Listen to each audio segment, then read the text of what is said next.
Awakened Garou has finally entered the fray in One Punch Man chapter 146, the long-awaited moment. We have been talking about Garou awakening and turning into his monster form for months and months, and now is finally the time. But honestly, he looks quite different than I thought he would look like. Several chapters ago, we got an image of Garou as he was starting to transform, and he really looked like Venom. But this Garou, he looks a lot like Boros. And it's not that I don't like it, it just kind of took me by surprise. Let me know what you guys think in the comments below. I mean, obviously, Murata's artwork is absolutely phenomenal, and I don't know if he's going to continue to transform during this battle. I know he does later on in the webcomic, but Yusuke Murata's version of the manga is a little bit different, and the timelines are a little bit twisted. For example, in this chapter, it appears that he is skipping over Psychos versus Fubuki completely. So Psychos may actually be dead here in the One Punch Man manga, because in the webcomic, Fubuki fights Psychos and she actually ends up improving her psychic powers quite a bit during that battle. So from the timeline of events, from what's happening and how Garou is already out here, I think Psychos may not be coming back unless she does way later on. I'm a little bit confused, but we'll have to see what Murata does with this over the course of the next few chapters. First, we go back to Fubuki and Bomb, and Fubuki is pretty worn out. She used a lot of her power through the course of the battles, as well as healing Genos up. So she's exhausted, sweating, and a little bit bloody, and Bomb, who is Silverfang's brother, is there like telling her to chill out basically. And he basically goes on for a little bit telling her that she's very much so like Tatsumaki, with kind of the aggressive attitude, like the constant need to battle, etc. And it's not super important for now, but it will be later on in this chapter. So let's come back to that later. First, we have Black S, who is taking on a bunch of S-rank heroes. The weakened Tatsumaki, Silverfang, Atomic Samurai, and Darkshine. Now, Black S isn't really performing too well here. He does get a hit in on Atomic Samurai. He got a hit in on Genos last chapter, but he doesn't really seem too overpowered at this point. I mean, all of the heroes are kind of just ganging up on him, and he keeps multiplying more and more and more. But as we find out in this chapter, the more he multiplies, every version of himself essentially becomes weaker. Now, this artwork, though, that Murata does is phenomenal. Like, the way that he shows this wave of bodies, almost like it's a swarm of insects. I really love what he did here with this. The detail is immaculate. I mean, he must have zoomed in on every pixel to draw all these bodies all over the place. It's really, really impressive, and gets even more impressive later on in this chapter. Even Darkshine here is just pummeling and plowing through this swarm, this insect swarm of Black S's. And Darkshine has really stepped up to the plate. He even regained some of his confidence here in this chapter, the confidence that he had lost after his battle with Garou. And I gotta say, like, I really like Darkshine. He's quickly becoming one of my favorite S-rank heroes in One Punch Man. He's just like the Juggernaut from X-Men or Colossus or something. Like, he's just this big invincible brute that's super strong, and the art always is phenomenal on him, and it's cool to watch. So Black S is forced to split into his absolute limit, and he uses something called, well, I can't really say the word, but S-Tsunami, right?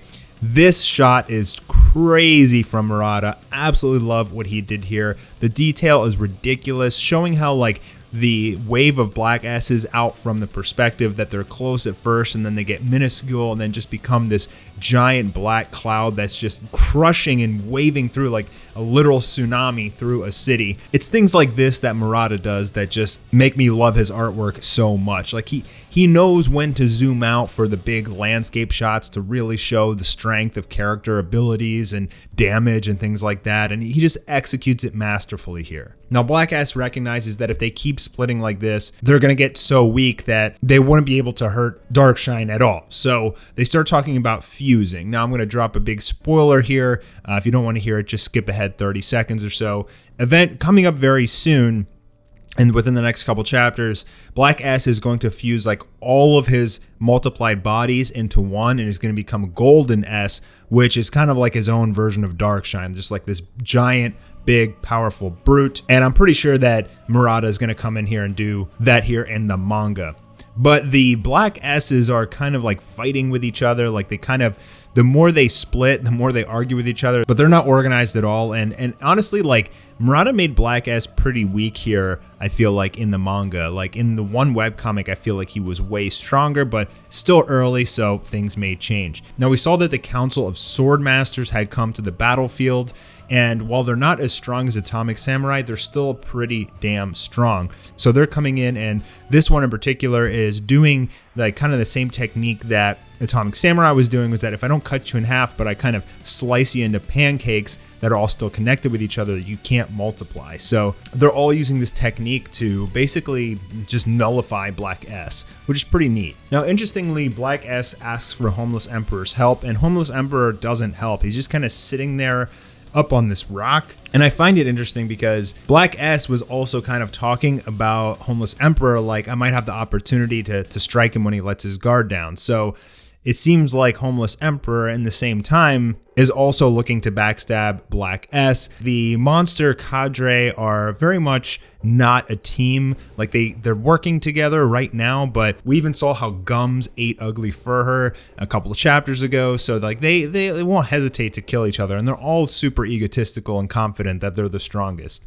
Now, this Swordmaster Kamikaze, look at this. So after he's fighting off a bunch of Black S's, he sheaths his sword very slowly. Murata takes 3 panels on this, and as soon as it clinks, you see this absolutely insane picture of that clink. I guess he just, like, it was so fast you couldn't see it or something, just some insane slash that slices like through a mountain, and just the detail, the perspective on this is crazy. I mean, you can feel the power from that strike. It's just another thing that Murata does masterfully here. Now, Spring Mustachio comes in here. He's a character that was in the season 1 of One Punch Man. He's a low A rank hero, and we saw him lose to that plant monster in season 1 of One Punch Man, but it turns out that he actually is content staying in the lower ranks of the A class, and that's because the penetrating power of his technique is so great, he can't attack horizontally in populated areas. So now we get to kind of see like his full power as Spring Mustachio just unloads on the swarm of Black S's with Tomboy Barrage, and he's just piercing holes through like every single Black S's head, which is pretty neat. So that was cool as well. It's nice to see the Council of Swordmasters coming in here and lending a hand. This guy's doing Peaceful Death. He's kind of like a Shaolin monk. He's like praying with one hand and just slicing up everything with the other. Very, very cool stuff. But Black S isn't done yet as he explodes out of the mountain, and that's all we get of that for now. So now let's revisit Genos, who comes in to meet with Fubuki and Bomb. And Genos is going to ask Fubuki to try and heal Tank Top Master. We saw him get his arms shattered, and then his legs are broken, and then he was eaten. And Fubuki is really the only option here to try and heal him. So she actually uses Bomb's like energy or something. Like she asks him to help her, and I don't know if she like drains Bomb's energy and puts it into Tank Top Master, but it's enough to keep him alive. So I had made that video saying that he was dead. Somehow, man, somehow he's alive, but I feel like he's gonna be in like a wheelchair for the rest of his life. We'll see. I mean, it's interesting how Fubuki's healing powers have just basically come out of nowhere, and they're like through the roof. But yeah, I mean, that's what she's getting here in the One Punch Man manga. And then right as they're done healing him, an explosion bursts from under the ground right behind them, and there is our boy, Awakened Garou, in his full monster form. Now, his face is like blackened out, and I'm wondering if like that's on purpose because of the way that One had drew him in the webcomic. Like, does he have no mouth? Because he does have to talk. So like, is he talking telepathically? What is that kind of energy flowing through his chest and his hair? Like, is that like lightning? Is it lava? Like, what exactly is that? I mean, I gotta admit, I'm a little bit confused, but it kind of seems like he's made out of like molten obsidian rock or something like that. He's got these claws, and I'm really curious as to what the fandom thinks about this design, because to me, this is very, very different than what a lot of people interpreted. There was a lot of fan art for Garou that looks vastly different based on One's version of Awakened Garou. I'm not like necessarily against it. Like, I think Murata, he can do anything with this kind of build, right? Like with this kind of character model, he's going to do some amazing stuff. You can definitely count on that. I guess I'm just a little bit taken back, like not necessarily disappointed, just a little taken back. It's just not what I was expecting. So let me know what you guys think.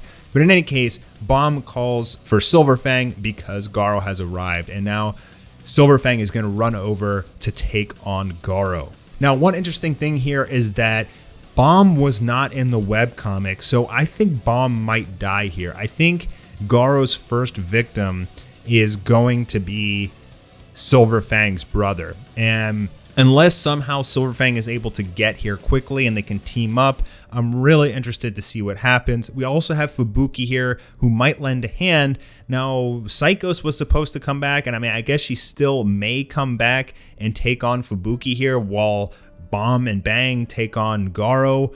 I'm really interested to see what Murata does with this. But just from like the way this image of Bomb is here, like the final panel, like I just feel like he's gonna die. But who knows? I like that the arc is moving forward at a fast pace. Like it's pretty fast actually. Like for months the chapters were going kind of slow leading up to this arc, at least the monster cadre part. And I thought that Murata was gonna draw this out like quite a bit, but like the monster cadre have been pretty much getting owned in like 1 or 2 chapters. So it looks like very, very soon it's going to be Garou versus everyone. And that's like the real exciting stuff. Plus the major fight at the end there with Garou. Overall, good stuff. I loved it. I woke up this morning to a slew of messages, and my friend was like, somebody came to the battle, like hint, hint. And I was like, oh my God. I was like, I went on Twitter. It was the first image I saw was of Garou before I even got to read the chapter. That's what I get for sleeping when a chapter is looming, right?